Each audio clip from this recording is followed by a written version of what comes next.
I just want you to do me a huge favor, because this is a serious moment for me. And what makes this moment serious for me is that I'm sitting in a room of people who have the ability to make their dreams become a reality.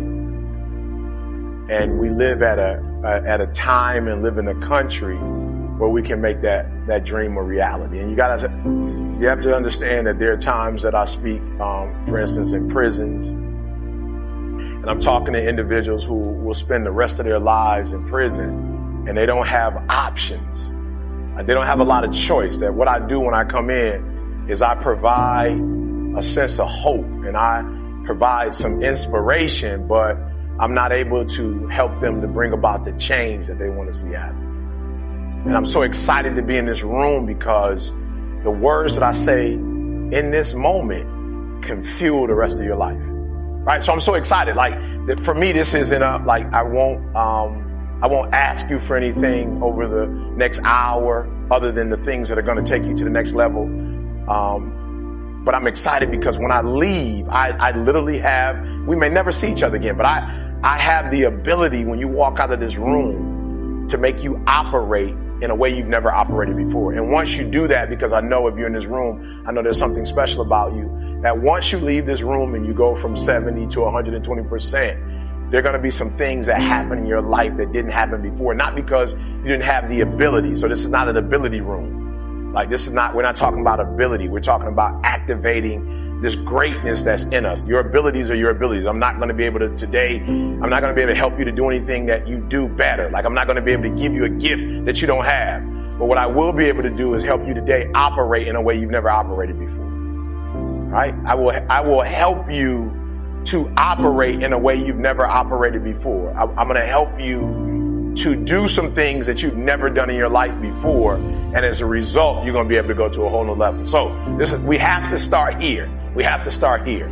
Just write down those things, 1 or 2 or 3 things that you have to desperately get done before this year ends. It's desperation. I don't have a choice. I don't have an option. You got to get that done. Got it. Like, I just want you, and I'm not talking about stuff that's kind of important. I'm talking about the stuff that has got it. The ball's dropping and you can't keep talking about it.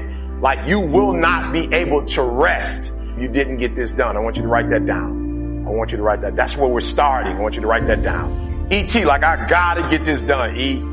Like, this is no option. This is not like a vacation. This is not, just making a couple more dollars for the sake of buying a car, a house. Like, this is some life and death stuff. Like, this is some change the trajectory of my life stuff. This is like, it's going to put me in a place like where I'm just going to be able to get to that place that I've been trying to get to. I want you to write that down. And look, guys, I'm being honest. It was like random. It was like just totally random. It was out of nowhere. It was the Christmas holiday, and Carl, our videographer, had his family over, and at that time, we lived around the corner from each other. Now we live on the same block. Random, right? Christmas was over. We're just going to the house, just eating dinner. It just was a random night.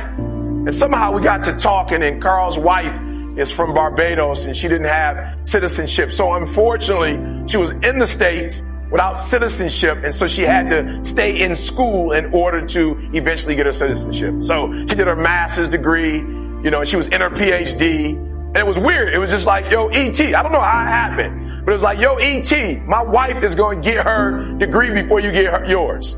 Right? I'm an American citizen. Like, I had already been in the program for a few years, and, and it was, I don't know, but have you ever heard, like, when it's your time? Like, it's that moment. It's like, enough is enough. I can't tell you. People have asked me before, Eric, when you get your PhD? I'm like, I'll get it done. E.T., how far are you in the process? Finish all my coursework. I just got to write the dissertation. But it was something about that night that was different. It was almost the end of the year. And I remember Carl, listen to me very closely, guys. I'm being real with you. I didn't even have a conversation with Carl. Like, we never even talked about it afterwards. I never said anything to him about it, but I felt this guilt I felt like this embarrassment. Like, and for real, he wasn't like speaking directly to me. He was just saying, hey, E, I think my wife's probably going to finish her degree before you finish yours. And I'm talking about like it pierced. And I just remember like we were talking afterwards and I didn't hear anything. Like, bro, have you ever been in a conversation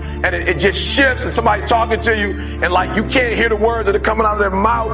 I didn't hear anything he said. I just kept it like, E, when are you going to get this done, E? Like, yo, E, are you ever going to finish this? And it's not about a degree, but are you ever going to finish this? Like, are you going to get it done? And I remember excusing myself, like, all right, Carl, hey, great time. Love you guys. Gotta go. Gotta get up in the morning. And I'm telling you guys, it's not even a 5-minute walk and it felt like an hour. All I could think about when I was going home was like, enough is enough. Like, I'm through. I'm gonna get this done. Okay, just help me out. You're in the room. You ever had that enough is enough moment? Raise your hand for me. You had that enough is enough moment, right? So I need you to be there. Like the next 30, 40 minutes, I need you in that space. That enough is enough. I'm not dumb. Like I can get a PhD. Has nothing to do with that. It has everything to do with the fact that I just didn't say, all right, this is the year. Right? And so that thing you wrote down, I need you to do me a huge favor. I don't know if you have a pen or a piece of paper. I don't even know if you can do this on your phone, but I want you to kind of put a year next to that for me. Put a year. I want you to just put a year on that for me. Like don't make up, like don't do it for me. A real number. Just give me like a real solid number. Right? And I remember saying to myself, like, yo, if we come back next year for Christmas and your family's here, I remember saying to myself, we come back this time next year, I'm going to be Dr. Thomas. We come back to your house next year. As a matter of fact, I will pay for your parents to come. Like, I want to reinvent this whole like scenario again next year. Like, I want everybody here. Let's do the same meal. Let's sing the same songs. Let's Twilight Zone this thing out. I want it to be exactly like it was, except for this time. I want you to say Dr. Thomas. Like, this is going on in my mind. I'm not having a conversation with anybody. And I'm saying, like, this is it, guys. This is it. And so I put a date on it. I put a date. I said 2015. 2015, we're not going to have this conversation. 2015, this time next year, I'm finished. It's done, right? Good. So now I need you to do me a favor. I need you to put a month next to it. Yeah, I need you to put a month next to it now. You got January all the way to December. I need you to put a month on it for me. Give me a month. Yeah, I need you to put a month on it for me, right? Right now, as you're writing the month down, what I want you to think about is, okay, so write this down too. I'm sorry. I know you came to listen, not do a lot of writing. I apologize, but I really need this. I really need this. I really need this. I really need this. I need you to write down 3 people you love next to those goals. 3 people you love. Just 3 people. Right? Give me the name. Write the names down. I don't put son, mom, or give it to me. Right? Write their names down. Now, this is what I need you to think about. What I need you to think about is how this goal or these goals will revolutionize their lives.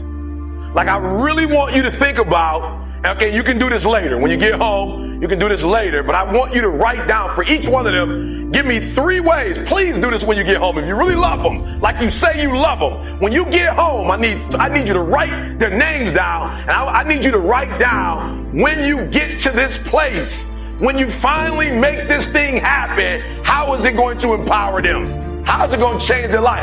And all I can think about is, wow, if I get this PhD, like I can just like change the zeros. Like I just remember thinking like there were doors that were closed to me in the United States of America, right? Because of the nationality that I come from or the part of town that I come from. And I specifically remember people picking other people over me for speaking engagements that weren't as good as I was. I remember people using the excuse of you're not qualified enough.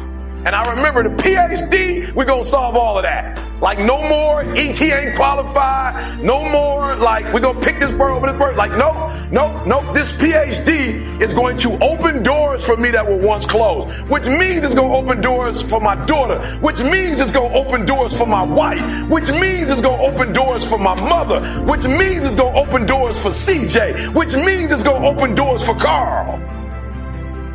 And so every day when I woke up, I remembered the people that this degree would affect. And so the days I did not feel like studying, the days I did not feel like writing, the days I wanted to sleep on the plane, I thought about CJ and his family. I thought about Carl and his family. And I said, E.T., keep going. Listen to me very closely. The reason why you stop and start, and you stop and you start, and you stop and you start, is because the goal is not meaningful enough. There's something about the goal that if you quit, it's not going to hurt nobody. If you quit, it's not going to change nothing. If you quit, it's not that deep. Look, this is what I need you to do. So immediately when I left that house and I made up in my mind that I was going to get the PhD, I remember immediately doing a TGIM saying, all right, it's over. It's over. A year from now, I will be Dr. Thomas. And I just didn't speak it into the atmosphere. I spoke it to people who would hold me accountable. Write it down. Write it down. Who's going to hold you accountable? Who's going to hold you accountable? Who's that person? Who's that person? And some of you have been a part of the real estate program. Some of you just come to hear me. When you leave, I need you to call that person, that guy, that young lady, that mother or that father. Like, I need you to call that person and say, yo, I got to do these 3 things before this month and before, and this is who I'm doing it for, and this is why I'm. So just somebody real quick over here, because we gotta make this real. Somebody over here real quick. We gotta make this real. Somebody tell me who's that person you're calling over here. Who's that person you're calling? Who's that person that on this side, that person who's gonna hold you accountable? Who's that person? You've identified that person. I need you to raise your hand for me. Tell me who that person is. Yes, sir. Who's that person? Good. Look, I need you to hear me. Here's the last step and we move it forward. The last step is I need you to identify that person. And I identified that person. After I went on YouTube and said, hey, guys, I'm marching. Matter of fact, I turned it into an event. Listen to me very closely. I rented out a space. I put the deposit down. I tasted the food like we did a tasting. I decided what food we were going to eat. The linen, we had to decide what linen. This is 8 months before I even graduated. Never forget, one of the professors came to me and said, E.T., it's a lot of paperwork to fill out. We got about 2 or 3 months left, but I'm just going to be honest with you. You waited on some things because you weren't in school, and now you're back, but I just don't think you're going to be able to make it happen. And I laughed. I chuckled. She said, no, I'm serious. There's a format, and there's a way, and there's some, and you didn't, and it takes this month for this long, 30 days for this, 6 weeks for that, and you just didn't put your paperwork in time. And I said, ma'am, I'm sorry, but you don't get it. I called my grandma and told my grandma I was graduating. Like, no, I'm being serious. Like, I called my grandma, and my grandma said, baby, you know I'm on a fixed income. So if I buy this ticket, grandma can't get her money back. I said, ma'am, I told my grandma that I was graduating, and my grandma already called her hairstylist and told her how she wanted her hair to look. Grandma went out and bought a dress. My grandma bought a dress for the graduation. And you got to hear what I'm saying, because you're listening to me, but you're not listening to me. Listen to what I'm trying to tell y'all. I'm being real with y'all. My biological father wasn't in my life. Hear what I'm saying? My mother hid from me who my biological father was, yet my grandmother's always been in my life. That don't go together. My grandmother said to my mother, if you want to hide the identity of his father, that's cool, but you can't take my grandson from me. And so ever since I've been a kid, my grandma been to everything. She's never missed anything. And when my grandma called, she said, you better make sure you graduate, baby, because I'm coming. And so what I'm trying to tell you is, I didn't get the degree to get the degree. I got the degree because I called my grandma. I'm trying to tell you the reason why you're not doing it is not because you don't have what it takes to do it. Not because you don't have the ability to do it. But whatever it is you say you're going to do, the meaning is not strong enough. Somehow the meaning is not strong enough. You've not put enough value in it. You don't have enough skin in it. You played around with it so much that you don't have nothing to lose if you don't do it. What I'm telling you is, you got to create the type of scenarios, not the goal, the type of scenarios that if it doesn't work, you lose everything. And because you cannot lose everything, you got to make it happen. Glenn came all the way from Australia. You can't plan your graduation in 2 weeks. You can't buy a ticket from Australia and then call somebody and say, Glenn, it's not going to happen now. Was that a refundable? Did you get a refundable ticket? So I need you to put some value, because if you put 120% value in it, 120% meaning in it, and you get 120% accountability on it, every single goal you write down is going to happen.